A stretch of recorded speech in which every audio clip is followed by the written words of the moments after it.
पिछले कुछ महीनों में इंडिया के एडटेक स्टार्टअप्स की ग्रोथ में ब्रेक लगा है।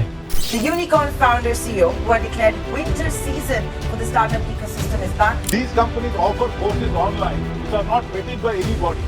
They force them to buy courses. So the question, Sankir, is the much hyped Indian startup success story a bubble waiting to burst, or can it ride out the current tide and successfully navigate the choppy seas over time? In startups में salary reduction, forced resignation और ले offs की news बहुत ज्यादा frequent हो गई है। Layoffs in India's online education space continue. Vedantu has sacked over 600 employees this month. Unacademy, Vitat Junior and Lido Learning have also handed pink slips to their employees in the recent past. We've seen over 5,000 employees rendered jobless. More layoffs are expected in the coming days. But कैसे ये booming industry आज इतनी risky हो गई? कौन से वो factors थे जो इन स्टार्टअप्स के डाउनफॉल का रीजन बने? और मेन चीज कि अब इस रिस्की मार्केट में से वो कौन से प्लेयर्स हैं, कौन से स्टार्टअप्स हैं जो ग्रो करेंगे और मार्केट शेयर गेन कर पाएंगे? आज के इस वीडियो में हम इसी बारे में बात करेंगे।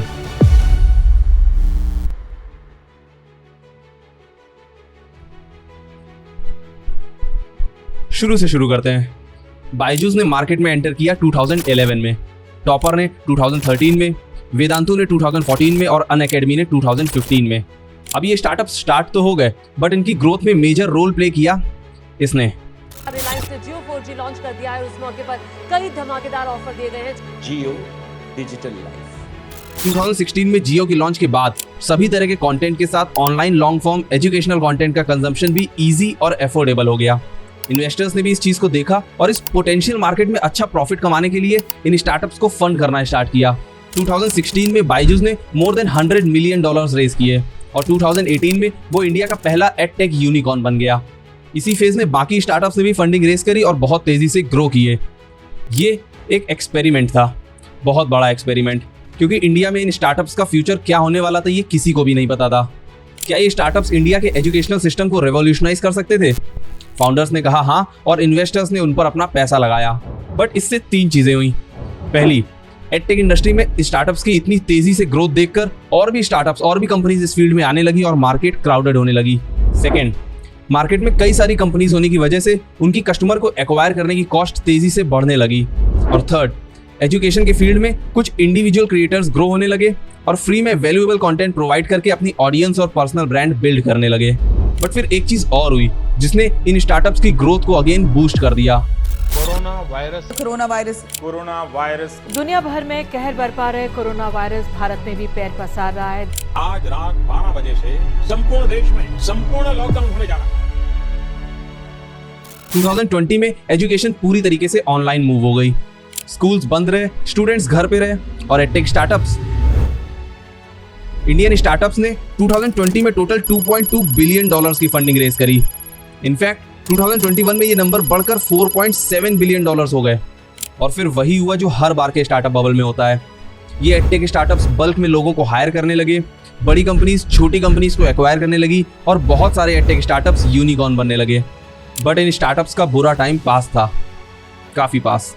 2020 और 2021 में जो स्कूल्स और कॉलेजेस बंद थे, 2022 में वो दोबारा से खुलना स्टार्ट हो गए और अल्टीमेटली इन एडटेक कंपनीज का रेवेन्यू घटने लगा और कस्टमर को एक्वायर करने की कॉस्ट बढ़ने लगी। इन्वेस्टर्स को भी दिखने लगा था कि अब ये मार्केट रिस्की हो रही है। जो छोटे स्टार्टअप्स इन हार्ड टाइम्स को फेस नहीं कर पाए वो बंद होने लगे। फरवरी 2022 में लीडो लर्निंग के सीईओ ने अनाउंस किया कि उनकी कंपनी फंडिंग क्रंच की वजह से बंद हो रही है। मार्च 2022 में अनअकैडमी ने भी अपने K-12 सेक्शन की ऑपरेशंस को बंद कर दिया। अप्रैल में अनअकैडमी ने 1000 लोगों को फायर किया। बाकी कंपनीज ने भी अपने एक्सपेंसेस को मैनेज करने के लिए वर्कफोर्स को फायर करना स्टार्ट कर दिया। अभी की बात करें तो रशिया यूक्रेन वॉर की वजह से पूरे वर्ल्ड में इकोनॉमिक स्लोडाउन है, जो कि और कितना लंबा चलेगा कोई नहीं जानता। सो इन्वेस्टर्स अब अपने फंड्स को लेकर थोड़ा कंसर्न हो गए हैं, जो कि हमें लेकर आता है वीडियो के थर्ड और मोस्ट इंपॉर्टेंट क्वेश्चन पे कि वो कौन से एडटेक प्लेयर्स होंगे जो इस सिचुएशन से निकलकर मार्केट को कैप्चर कर पाएंगे। पैंडेमिक के पहले सभी चीजें ऑफलाइन थी, बट पैंडेमिक ने लोगों को ऑनलाइन शिफ्ट होने पर पुश किया। ऑडियंस को ऑनलाइन और ऑफलाइन एजुकेशन दोनों मोड्स के प्रोज और कॉन्स पता है। सो जो भी कंपनी ज्यादा मार्केट शेयर गेन करना चाहती है उन्हें इन दोनों मोड्स पर अवेलेबल रहना पड़ेगा। शॉर्ट एंड सिंपल तरीके से बोले तो हाइब्रिड मॉडल पर वर्क करना पड़ेगा ताकि वो ऑनलाइन और ऑफलाइन दोनों के कस्टमर्स को टारगेट कर पाए। बायजूस ने इस चीज को पहले ही एंटिसिपेट किया और 2020 में आकाश को एक्वायर किया और अपनी ऑफलाइन प्रेजेंस बिल्ड करने लगा। अनअकैडमी ने भी अपना एक्सपीरियंस सेंटर दिल्ली में लॉन्च किया और बाकी सिटीज में भी अपने फिजिकल सेंटर्स ओपन करने का सोच रही है। इसके अलावा फिजिक्स वाला भी इन बड़ी कंपनीज से कम्पीट करने के लिए अपने ऑफलाइन सेंटर्स स्टार्ट कर रहे हैं। बट एक चीज और, वो प्लेयर्स जिन्होंने सोशल मीडिया पर अपना पर्सनल ब्रांड बिल्ड किया है, वो इस टाइम पर इस गेम के सबसे ज्यादा पावरफुल प्लेयर्स हैं। प्रशांत धवन, अमन धतरवाल और अलक पांडे इस सोशल मीडिया एजुकेशन के कुछ बड़े नाम हैं, और अगर ये प्लेयर्स सही से स्केल करते हैं तो इन जायंट फंडेड कंपनीज को भी डोमिनेट कर सकते हैं। इसके पीछे 2 रीजंस हैं। पहला, इन प्लेयर्स का एक सेपरेट पर्सनल ब्रांड है, पर्सनल आइडेंटिटी है, जो कि इन्हें बाकी प्लेयर्स से अलग करती है और स्टूडेंट्स को एक डीपर पर्सनल कनेक्शन फील कराती है। सेकेंड, इन प्लेयर्स के पास ऑर्गेनिकली बिल्ड ऑडियंस और एक इररिप्लेसेबल कंटेंट डिस्ट्रीब्यूशन चैनल है।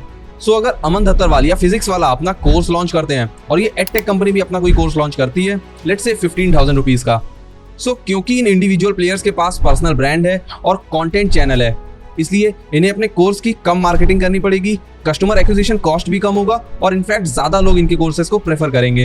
इवन कम कॉस्टिंग और एक्सपेंसेस होने की वजह से ये प्लेयर्स इन बड़ी कंपनीज से कम प्राइसेस पर अपने कोर्स को बेच पाएंगे।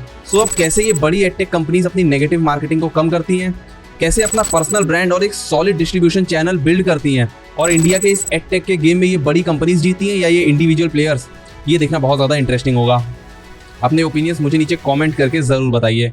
अगर आपको ये वीडियो पसंद आया तो इस वीडियो को लाइक करें। अगर किसी भी तरह की कोई क्वेरी है देन आप मुझसे नीचे कमेंट सेक्शन में पूछ सकते हैं। शेयर करिए इस वीडियो को उन लोगों के साथ जो स्टार्टअप, बिजनेस और एंटरप्रेन्योरशिप में इंटरेस्टेड हैं। और अगर आप फ्यूचर में और भी ऐसी इंटेलेक्चुअल कंटेंट देखना चाहते हैं देन चैनल को जरूर सब्सक्राइब करिए और बेल आइकन दबाकर हमारी यूट्यूब फैमिली से जुड़ जाइए और हो जाइए upgrade. And at last, thank you.